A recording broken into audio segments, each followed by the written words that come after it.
walk into the store with a gleam in my eye. Books stacked so high they reach for the sky. Classics and mysteries, oh what a delight. History whispers in the dead of night. A deal on Dickens, who could resist? A stack of Austen, warmly kissed. Golden Age crime tales twist and turn. Every page a treasure to learn. Books keep coming home with me. Piles so tall, they're all I see. Turn a page and sail the sea. Reading always feels so free. Hi, my name is Talia. Welcome to Talia Nerds Out. Hopefully tonight I can get the last few videos that I wanted to get recorded done before Christmas. Upload and everything before Christmas, because I just want to be able to start with, whatever book-related things that I might end up getting for Christmas. I want to start with that fresh post-Christmas. Or I might not even be able to get another video until after the new year. We'll see how that goes. But I kind of want to get whatever videos I can done, edited, and uploaded before the actual day of Christmas. Just as sort of a heads up, I might have to stop and put on a cowl at one point if I get too cold, because I have mentioned in other videos that I have temperature regulation issues, and even with a hoodie, a kind of like jacket thing, and a poncho, I'm still kind of cold. Not that like core coldness that nothing helps with, but still I'm kind of chilly. And it's not even as cold as I think it has been. I can't check the temperature right now though, because, let's see. Yeah, it's in the 30s. We've had it down in the 20s, or even a little bit lower around this time of night in the past. So it's not that it's necessarily remarkably colder than it's been. It's just that I have temperature regulation issues. But this might be what you see me put on. I knit this with for an Advent knit-along a couple years back.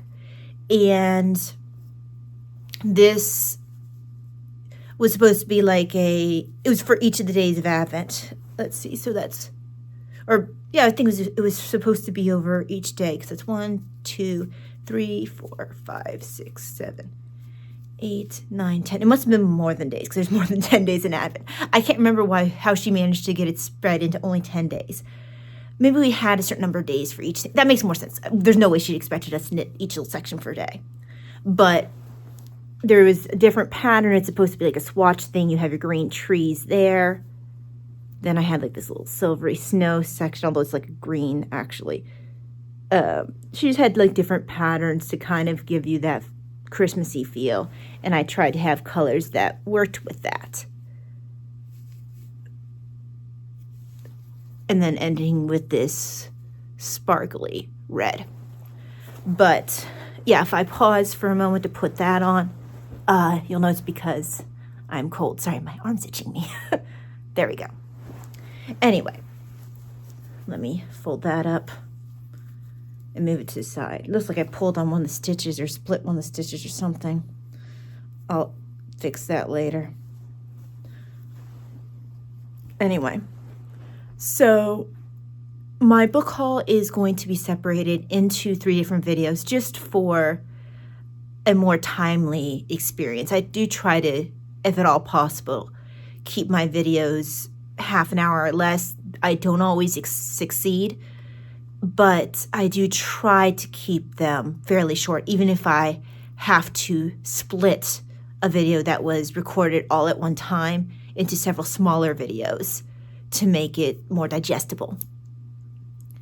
So with that in mind, the first video for the book haul is, I'm actually going to do, since we have had a kind of Christie theme running over the past few videos because of the Christie's Missing Readathon, I did have some book haul stuff related to Christie. And some of these were just more in that navy blue Agatha Christie mystery collection. And all the books that you're going to be seeing are used. That's really the main way that I get books. I'm always deal hunting. Actually, I get a bit of a dopamine hit every time I get a really good deal. So it's actually more fun for me to pick up used books than it is for me to get them new at this point. And especially if, I don't think any of these have it in there, but especially if there's like a dedication on the inside or like an ex libris sticker, or if maybe it came from a library. Sometimes I'll look out and get a library card. So, but these two here, The Clocks, which is a Christie that I've liked for a while. I haven't read it in a while, so I look forward to reading this one again. Then I have The Mysterious Mr. Quinn, which at some point my mom and I will be reading together because they're just little short stories. And I've discussed The Mysterious Mr. Quinn, whoopsie, I believe in the Christie's Missing Readathon, one of them, because I mentioned Satterwaith. Oh, I mentioned Satterwaith not only in connection with Mysterious Mr. Quinn, but the 3-act tragedy, also known as it's 3-act tragedy. Is it a tragedy? 3-act tragedy. Is there just a tragedy in 3 acts? That seems like a really, anyway. It has two different titles. But yeah, Mysterious Mr. Quinn. So then I also ended up, another one from that collection. Why Didn't They Ask Evans? So I ended up catching a deal where I think it was like 5 Christies together, and one of them was Why Didn't They Ask Evans? I thought I had another one in there.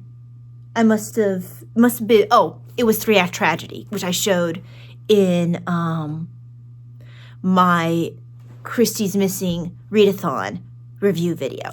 So I had that one, this one, and I had a few books that I'm saving for my mom's birthday at the end of January. So we ended up splitting the collection.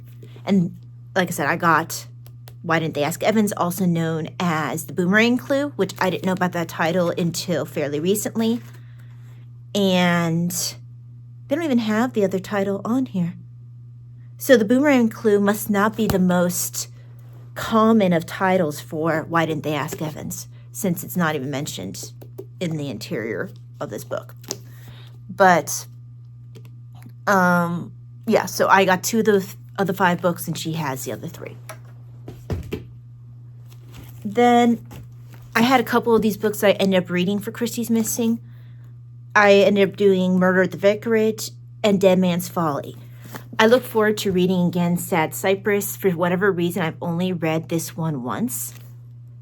I love Towards Zero. That's a longtime favorite. I actually have that one by itself. Every once in a while when I get a collection, I'll find one that I already have by itself, but it's so much more cost effective to get the collection for the other ones I don't have, because I only had Towards Zero in physical form of these books.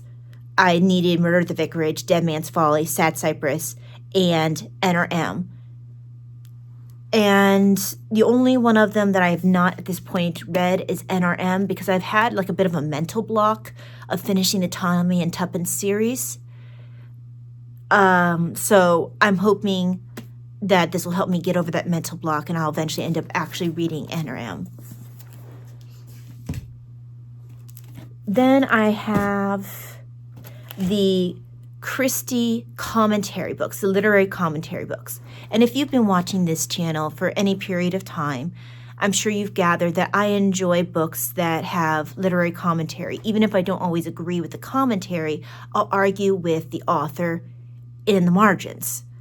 which is why probably no one would ever want any books that are literary commentary books after I'm done with them, because I annotate the heck out of them. And I don't plan on stopping, because that's how I best enjoy interacting with those books.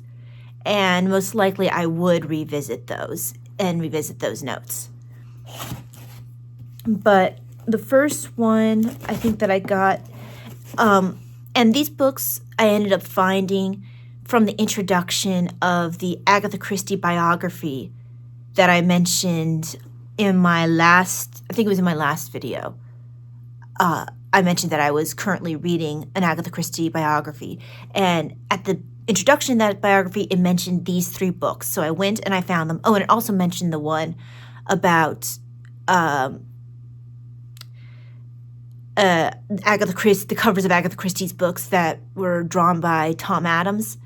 That book was also recommended by this Agatha Christie biography. So I ended up being very much tempted by that introduction. But I also know that these are books that I will enjoy more than once.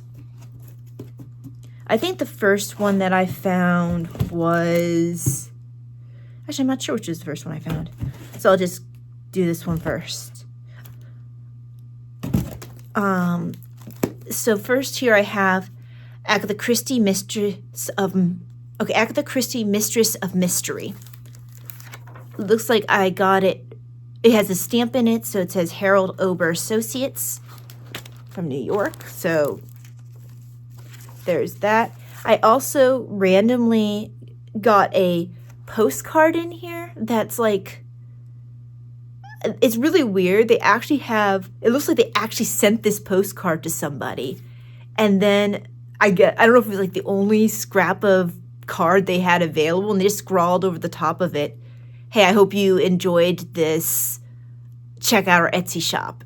And I was just like, well, that's random. Did you know you sent me a postcard with, you know, a letter to someone else on it about swimming or something like that? And bingo. Like, it was just really a random thing. Of course, it'll stay with the book because now it's a part of the provenance of the book for me.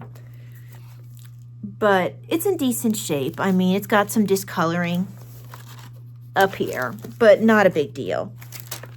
And it says it has 16 pages of illustration. It's by G.C. Ramsey. This is an appreciation of Agatha Christie as a novelist and short story writer, and a discussion of the unique techniques which account in a large part for her fabulously successful career. Chapters deal with the mystery story as a form, mystery writers as social historians, devices of the profession, the careers of Agatha Christie and her 2 detectives, Hercule Poirot and Jane Marple. Appendices include all Christie titles, alphabetized, full-length novels and short story collections, alphabetized, books and stories made into plays and films, and similar bibliographical information. For Agatha Christie readers everywhere, the book is a fascinating personal introduction to one of the most popular authors of our time. So I like that it's touching on mystery writers in general and their social effect. So I think that's a social historian. So I find that to be a very interesting idea. I look forward to diving into that. I think the next one I ended up having come in was, no, it wasn't this one, it was the other one. Sorry, it's being stuck in my box. Okay, there we go. This is The Gentle Art of Murder, the detective fiction of Agatha Christie, and it's by Earl F. Berganier, and there is the author on the back. He is a Fuller E. Calloway Professor of English Language and Literature at Wesleyan College. Received his PhD from the University of North Carolina at Chapel Hill in 1969. He has published over 36 articles and 24 reviews in scholarly journals on 19th to 20th century literature, theater, and culture, and is editor of the forthcoming 10 Women of Mystery. Now, this book has been out for a while, so that book, the 10 Women of Mystery, either that's a book or a journal, might be a journal, that's already been out. So this did at some point have like a library sticker in there, and it was Multnomah Library. They just tore that out. And looks like there's other books in this, from this press. It's called Popular Press, and one of them they have the Agatha Christie Companion, Royal Bloodline, Ellery Queen, author and detective. Ooh, actually, that should be interesting. Sorry, guys. The Common Spring, crime novel and classic. Dimensions of detective fiction. In Search of Dr. Thorndyke. So these are all, looks like they might be all Golden Age related writing, which that's actually really interesting. Wadius Shepherd's detective novel in Britain, 1914 to 1940. Philo Vance, Sax Romer, Master of Villainy, Dreamers Who Live Their Dreams, The World of Ross MacDonald, and Beams Falling, The Art of Dashiell Hammett by Peter Wolf. So, yes, I might have to check out these other titles from Popular Press because, from the Popular Press. Is this the actual name of the press? Let's see. Yeah, okay, it is actually the name of the press. It's from Bowling Green, Ohio. So, and it says, the most popular English writer of the 20th century, Agatha Christie, has received little critical attention.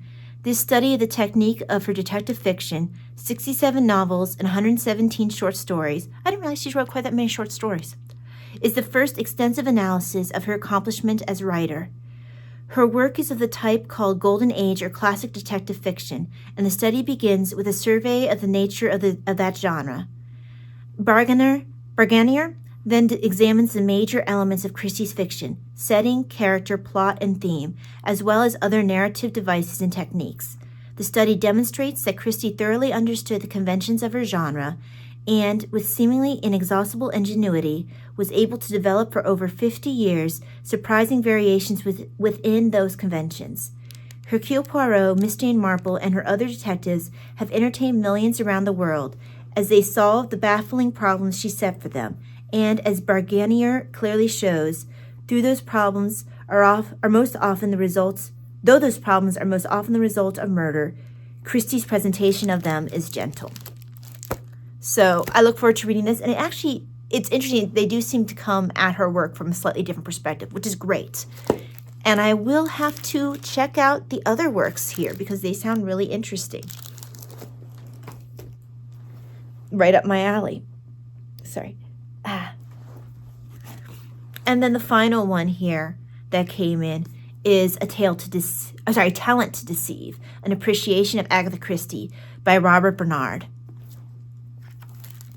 This one also came from a library, and I actually got to have my library sticker already there, so I already have my Dewey Decimal Code and also my Library of Congress code and the author code there.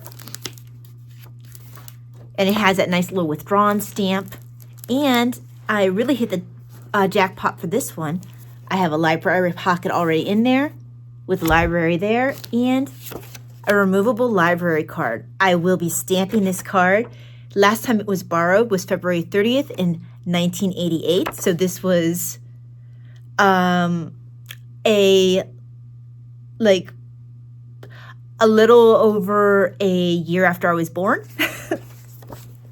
So, and this was last borrowed by Steve Cook or Steve Crook, something like that. So I will be the first person to borrow this book since 1988 because I will stamp it with my library stamp. And I don't know, I like the idea of following this previous person in the library card that he used. and the library was Center Fox Valley. And this one, yeah, because it says Fox Valley, November 26, 1980. I guess that, I'm not sure if that's supposed to be when it was withdrawn, which doesn't make sense because this card was stamped in 88. So maybe that's when it entered the library. Anyway, Talent to Deceive. So it says that Robert Bernard, himself a crime writer and professor of English literature, has brought insights and sound judgment to his study of Agatha Christie's books. He examines the qualities that made them, as everyone knows, the third best-selling books in the world after the Bible and Shakespeare. He discusses her thrillers and especially her crime novels, those intellectual puzzles of a certain rarefied kind. There is an analysis of her masterful solutions, of her stratagems of deception, including her ability to divert the reader's attention from the matter of real importance, and of her skill in making the clues relate to the reader's own experience. Here, too, is a look at the criticisms of the Christie novels, among them of her writing style and, in her very early books, of remarks showing personal prejudices. Mr. Bernard makes these understandable as he places Christie firmly in her own social class and time. There is an in-depth study of 3 Christie novels and of her detective characters. The up-to-date English language lists of all Agatha Christie's works, including novels written under the pseudonym Mary Westmacott, short stories and plays made from her books, has been compiled by M.L. Bernard. Stimulating and informative, A Talent to Deceive is a pleasure to read, a book that will be welcomed not only by Christie fans, but by anyone interested in the suspense fiction of this century. And if anyone's interested in Bernard's actual crime novels, they have a list of them here. It looks like he wrote something called Death of an Old Goat. Another book is Death on the High Seas, with C being the letter. And Blood Brotherhood. Another one is Unreleased Son. And then the last one they mention is Posthumous Papers. And it looks like he was from Essex, was at Oxford, and he was in Australia for a while, New South Wales, went to lectured at the University of Bergen in Norway, during which he published a book on Dickens. And so, yeah, this is also Dodd Mead & Company book. So this book published quite a few of Agatha Christie's works. But yeah, those are my Christie-related books from my book haul. So I'm going to end this video here and then jump right into the next book haul video. Thank you very much for joining me for this book haul. Hope that you enjoyed it. Maybe you found something that you are interested in. I am particularly excited by some of the titles mentioned from Popular Press, all the different Golden Age related literature analyses. That's just, I'm so excited about these. I'm going to have to put them on my eventual TBR because that's just awesome. I really can't overstate how much I love looking, not only enjoying the actual works themselves, but then looking at them from a literature perspective, a literary critical perspective. It just adds a whole nother aspect to that work, and it makes you take it in a whole different way, in a more nuanced way. So, yes. Anyway, thank you very much for joining me. I will see you next time. God bless. Bye. Second-hand aisles, or how they call. Paperbacks line my bedroom wall. Hardcovers with stories broad and tall. Book hauls keep me enthralled. Shakespeare's sonnets make my heart sing. Epic tales of knights in a ring. Fitzgerald's dreams and Hemingway's might. Make every lonely night feel bright. Books keep coming home with me, piles so tall they're all I see. Turn a page and sail the sea. Reading always feels so free.